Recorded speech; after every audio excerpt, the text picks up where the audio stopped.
Thank you, Lesejo, for the invitation. It's a privilege to be able to speak to everyone today. My name is Jessica Randall, and I'm passionate about Android and learning new things.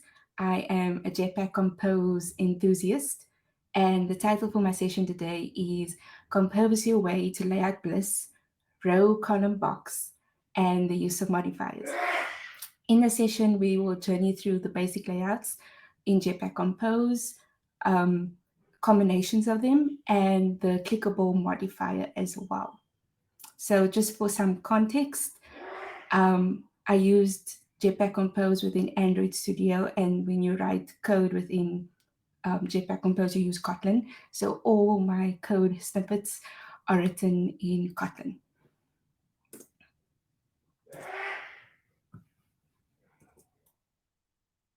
But I tried to get to yeah, my next slide. Sorry. So allow me to introduce Jetpack Compose. I have chosen a different direction for how I would like to introduce Jetpack Compose, and it goes like this. Jetpack Compose, oh so nice, a new way to build our device. Gone are the days of XML files. With Compose, we can build with smiles. It lets us write in Kotlin code, no more XML overload. Build your eye with a simple flow and see it come to life aglow. Compose is declarative, concise. It's easy to learn and quite precise. Creating layouts is now a breeze. No more headaches, no more unease. So ditch the XML, give Compose a try. It's the new UI toolkit that will satisfy. Join the bandwagon, hop on board, and watch your UI come to life adored. So I'm just going to briefly explain how Jetpack Compose works. So Jetpack Compose is built on composable functions. And basically what these functions do is they are special functions that define UI elements. And they form the building blocks of creating a user interface. And these composable functions have a unique feature. They can call on other composable functions within composable functions. And I'll give you an example. It's coming up soon. And it allows us to build complex user interfaces out of simpler reusable functions. The Jetpack Compose compiler plays an important role. So the compiler analyzes the composable functions and it generates the corresponding UI elements, and it streamlines the whole process of creating UI elements. And one of the highlights of Jetpack Compose is its automatic recomposition. So when your app state changes, Compose intelligently recomposes or updates the affected parts of your UI. And you'll see this when you open Android Studio and you change just like a piece of code, or you change a color, and then it will automatically bold in the preview and you see it being updated immediately. The final output of this process is that the UI gets displayed on your screen, and it's a direct result of the composable functions and your app's current state. So I'm just going to dive a little bit deeper into composable functions. Yes, as I have mentioned before, they are the building blocks of Jetpack Compose, and they're designed to manage and display UI. I'm sure you guys know, but UI stands for user interface. It's any graphical or visual elements enabling a user system interaction. So like screens, buttons, menus, icons, any visual components. And just to give a little bit more context, the importance of UI is that it's visually appealing and it's user-friendly, and it enhances the user experience. And you want your user experience to be, you want your user to easily navigate and understand and interact with your app. So basically what these functions do is they emit a unit that describes certain parts of your UI. So you get different types of composable functions. You can have a composable function for text, which I will explain in the upcoming examples. and you can have a composable function for image, and basically those composable functions describe the image that will be displayed on your screen, and the text will describe the text that will be displayed on your screen. And then you can define parameters within those composables, like the size, if you want the image to be clipped, if you want space around the image, how much space do you want. So all of those things can be defined within the composable as well. Oh, and important to note is that composable functions don't return anything. So it's not like a function where you type it and then you want it to return something. It doesn't return anything. And you have to use the @composable. It's the notation for composable functions, and you use it at the top before you start writing your function. You start writing the function. So you say @composable first, and then you write fun, and then the name of the function that you give it. And another thing about composable functions that I have mentioned already, but they are hierarchical in nature, so you can call on composables within other composables. So our first example is the happy birthday card. So this is what it looks like from the phone, because I installed on my phone. It's just a basic happy birthday card. It's got an image as a background that fills the length and width of the phone screen, and it's got text that's arranged on top, and the happy birthday star is in bigger text, and then the from is in smaller text, and the color is both white. So now we're going to look at what the code looks like for this app that I made. So this is an example of a text composable that I created. As you can see, there's two different strings. There's the message string and there's the from string. And you can see that there is the modifier. We have modifier. And then we use the column layout because we want, we just go back. We want the text to be stacked on top of each other. So we first want to read happy birthday star and then from a wow. That's why we use the column layout. We wanted it to be on top, so that's why the text is on top. And you can see it's not like aligned to the left or to the right. It's pretty center. So this is where the alignment center horizontally comes in. And then we specify all the parameters of the text that we want. So we want the initial text, the happy birthday star, to be bigger. So we use 36 SP. And then we want spacing. So if you look, there's spacing above this text, happy birthday star. And that is, according to this modifier, the padding for the top. So you want space above that text element. And that's why I used 16.dp. So just to give context, SP and dp are measurements or units of measurement in Kotlin. SP stands for scaled pixels, and I do know what dp is, but I'll explain it further on. But those are units of measurement for those two different texts. And then I did the same for the from text as well. So this is like how I wrote the text composable. And then this is the image composable. So you can see I obviously defined the image. I imported it. So this image I got like from a lab, and you import the image. I used box because I want the image to be contained within the screen. And then I didn't give it a description, but I wanted it to fit the length and width of the phone screen. So I use content scale crop. And then I call on the text composable, which is I call on this one that I created, and I basically want it to be on top of the image, which is what you see when you look at this birthday card. You have the image first, and then the text is placed on top. So how you write the code is how it will be displayed So what you want first will show in the app's current state, which is really nice because that's what I like about Kotlin. It's really intuitive and logical. So yeah, I'm just going to explain quickly what SP and DP mean. SP stands for scale pixels, so it's used to define text sizes.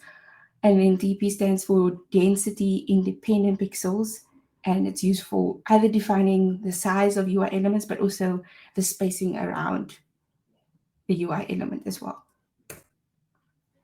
So now that we've looked at composables and we have a little bit of more context of how Jetpack Compose works, let's get into the basic layouts and modifiers. So allow me to introduce the basic layouts and modifiers with a poem. Goals and with a poem. So let me tell you of layouts anew with rows, columns, boxes too. In Jetpack Compose, they come to life. They come to life and make your UI shine so bright. Rows are neat and orderly, elements in a line in glory.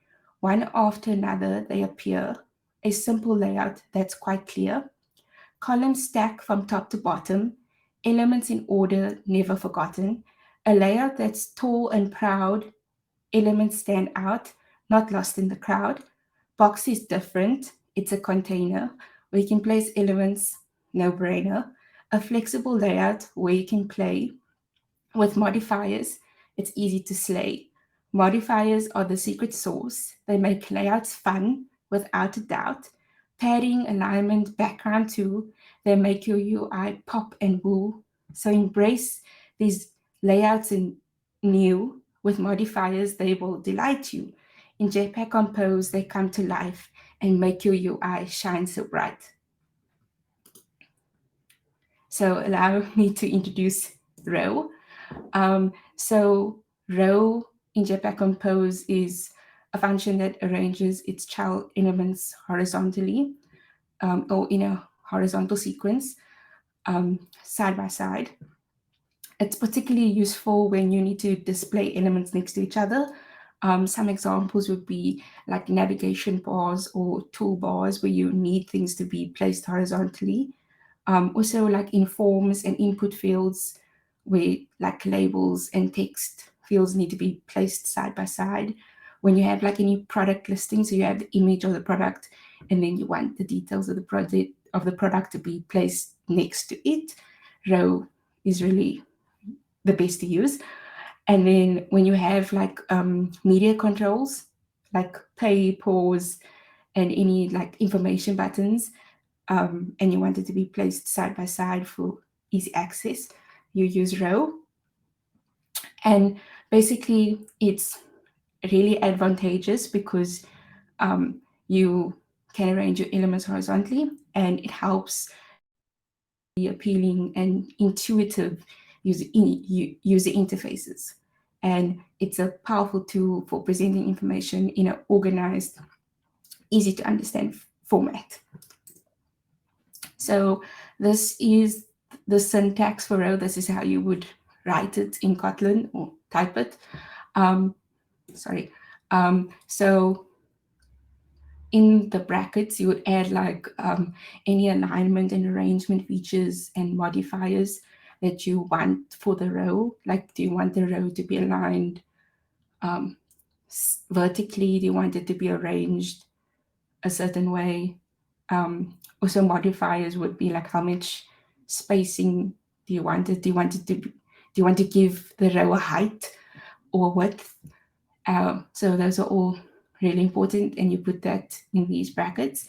And then in the curly brackets, you can insert any images or text you wish to display in the row layout.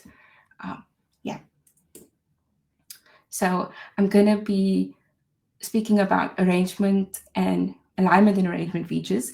So the row layout offers a lot of alignment and arrangement features for its child elements, but some of the two that are most common is our horizontal arrangement and vertical alignment.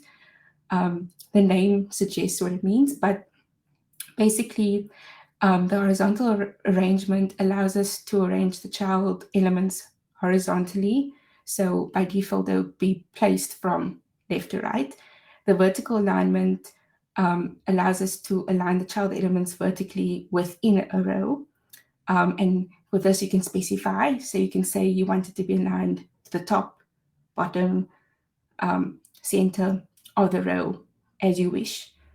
And these features help create more complex and visually appealing layouts. And they provide us with flexibility to design our user interface. And then I also have, there's also many different horizontal arrangements.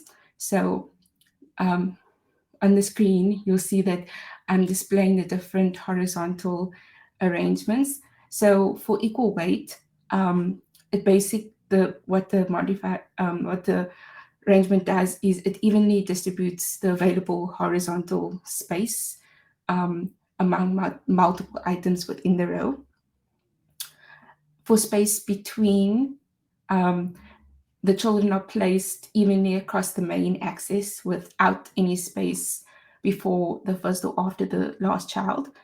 And space around, they are evenly spaced across the main axis, and there is space for the first child and the last child. And then for evenly spaced, they are evenly spaced across the main axis, including free space before the first and after the last child. And for the end, children are placed horizontally, so they are as close as possible to the end of the main axis. So like here, and then for center, you basically place the children as close as possible to the middle of the main axis. And then for start, you place the children horizontally so that they are as close as possible to the beginning of the horizontal axis. So those are the different arrangements in a row that you could use. And then these are some row modifiers.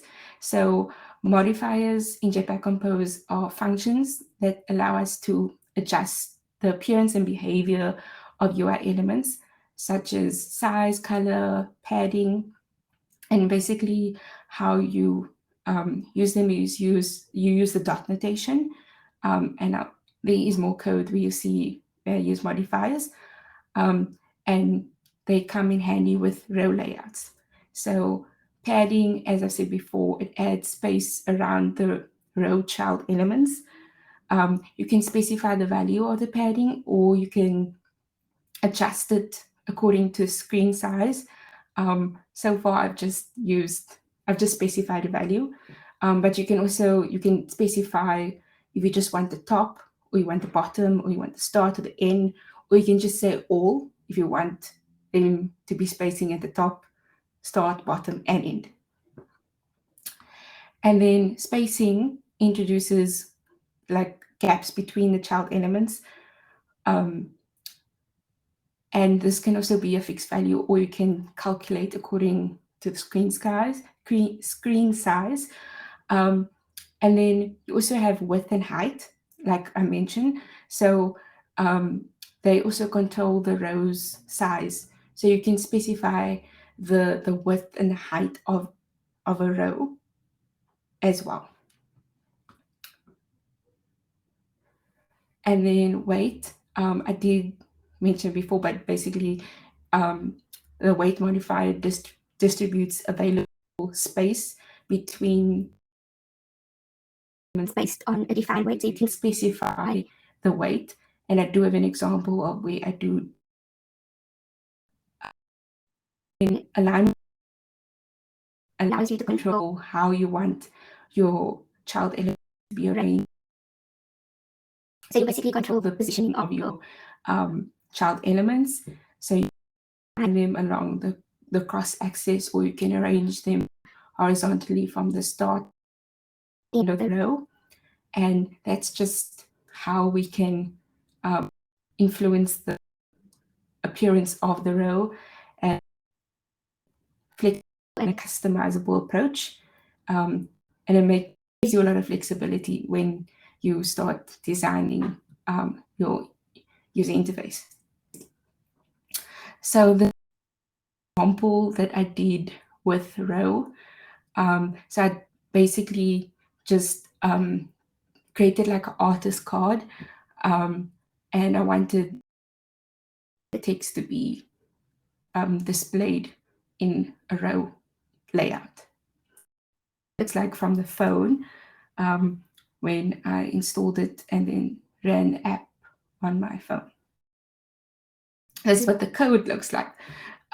This is just a small snippet of my code. I created an artist class, which is, well, a data class, but it basically holds all the info of my artist, like the artist name, last seen, and its image is all defined in the artist class. So yeah, and then as you can see for this line with the modifier, I use the dot notation, and I want space. I want there to be space around all the child elements within the row. I defined the image. I imported my image, and then I also defined its size. I also said I wanted it to be circle shaped, and I want the image to fit the width of the row. Yeah, and then there's just the next few lines is just me defining the text, and I wanted it to be in column layouts. I wanted the text to be stacked on top of each other, so that I use the column layout. And you can see as you write your code is the order in how it's displayed. So I wrote image first, and then I wrote the text, and that's exactly how it is. So Kotlin is very logical. It's like the first thing you write is what would be displayed first, which is really nice as well. Okay, so the next is column. So column vertically organizes all its child elements. It can be used in forms, listings, articles, headers, footers, and media controls. And those are just like some of those things that can be used for, and it improves UI aesthetics. It's a powerful layout, and it's really used to stack things. And yeah, that's column. And then this is the syntax for column. It's similar to rows, just you write column, and almost all of the same things apply. All the alignment and arrangement and features and modifiers you'll put in the brackets, and then in the curly brackets you'll define your images you wish to insert in the column layout, or text. I usually use it for text, but images can be used as well. Yeah. Okay, so there are different arrangement and alignment features for column. I'm going to look at the 3: vertical arrangement, horizontal alignment, and vertical alignment. And they all are kind of intuitive, but I'm just going to go through them. So vertical arrangement is just the column automatically inherits it because it's just it stacks from top to bottom. And then for horizontal alignment, we can align the child elements within the column along the axis. So you can say you want it to be horizontally aligned, like from the start, end, or center horizontally. Yeah. And then for vertical alignment, the vertical alignment modifiers is a bit different. So column already stacks things vertically, but this modifier lets us influence the vertical spacing between the elements. So you can say different options would be top, bottom, center vertically, and space between. And these features, they greatly enhance the column layout in Jetpack Compose. And then these are the different vertical arrangements for column. Some of them are shared with row. So like space between, space around, and space evenly almost have the same definition, and equal weight also have the same definition. The only thing that's probably different is the top, center, and bottom. So top just means that we place all the children as close as possible to the top of the main axis, and then center we place the children as close as possible to the middle of the main axis, and bottom we place the children vertically such that they are as close as possible to the bottom of the main axis. And then there are many different color modifiers, but these are the few that I'll go through. Vertical arrangement and horizontal alignment. So vertical arrangement, you control the alignment of the child elements within the column. So you can set this to top, bottom, center, vertically, or space in between. And then for horizontal alignment, you can align the child elements within the column along the horizontal axis. And you can use the options like end, center, horizontally, and justify. And then obviously you have the modifier function. So you can like make additional modifications to the layout. Like you could add padding, you can add width or height as well, like you can do for row. And then for weight, it's just like you're arranging the child elements according to the weight modifier. So they're arranged within the column based on the assigned weight value. Full max size enables the column to fill the entire space within the parent layout. I use this quite a lot in my code, so you'll see use of it. And then I haven't used vertical scroll, but it's good to know. So vertical scroll allows you to scroll through the column content vertically. So if you think about any app like Netflix and you're scrolling up or scrolling down, if it's or any app that's written in Kotlin and it has that feature, then vertical scroll is most likely used in that layout. And these modifiers help create dynamic, visually appealing, and user-friendly UIs. And it also allows for customization within the column layout. So this is an example of me using the column layout just for text. So it's in the opposite order, but when I started building the artist portfolio, I started with the text and then moved to the ink, and then it's really weird order. But this is the view from the phone for the column layout, because I wanted the artist name first and then the last name. So this is what it's like. So I don't know if you noticed, but I just changed the color because it stood out better. So I changed the color of both. I made the artist bold, so you can use font weight to make the type of font, make it bolder. This is how I did the column composable. And then I used the padding. I only wanted there to be space at the start. So you see there's like a little space there. And this example of my column layout in JPEG Compose. Now we're heading.